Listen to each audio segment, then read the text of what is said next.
Bonjour Anissa Mbida. Bonjour Mathieu, bonjour à tous. Le vinyle qui n'en finit plus de renaître. Cette année, dans le monde, il devrait s'en vendre plus que de CD. Et maintenant, vous nous annoncez un nouveau format, Anissa, le vinyle HD. Qu'est-ce que ça peut bien être ? Oui, ça peut surprendre parce que le vinyle, c'est analogique, donc il n'y a pas vraiment de notion de haute définition. Ce qui nous intéresse, c'est la grosse pochette, c'est la chaleur du son, ce sont les craquements surtout.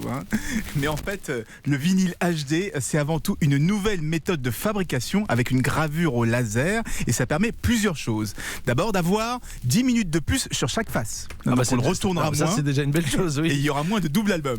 D'avoir une plus grande plage dynamique. Donc si vous êtes fan de métal, par exemple, ça devrait s'entendre, ce sera moins écrasé. Et surtout, ça permet d'avoir une plus grande fidélité, donc fini les craquements.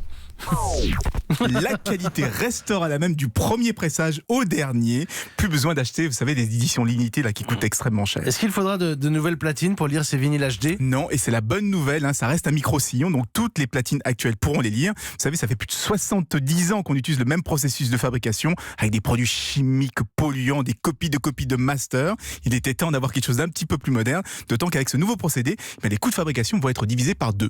Bon, c'est pour quand, Anissa ? Alors, il y a eu pas mal de faux départs, mais cette fois, ça y est, les premiers prototypes viennent d'arriver et les premiers disques devraient sortir en début d'année prochaine. Mais on a peut-être fait une erreur d'appeler ça vinyle HD. Aujourd'hui, les gens achètent le vinyle davantage pour le côté nostalgique, pas pour la qualité sonore. Donc, on espère que ça ne coûtera pas plus cher. Moi, je me pose vraiment la question, est-ce que le vinyle sans le craquement, c'est encore le vinyle ? C'est la question que beaucoup se posent. Mais c'est vrai, ou alors au final, on peut le télécharger en grande qualité aujourd'hui, si on veut de la HD. Du silence. Du silence. Vous voulez me dire de me taire, c'est ça ? Non. L'absence de craquement, c'est des silences. Exactement.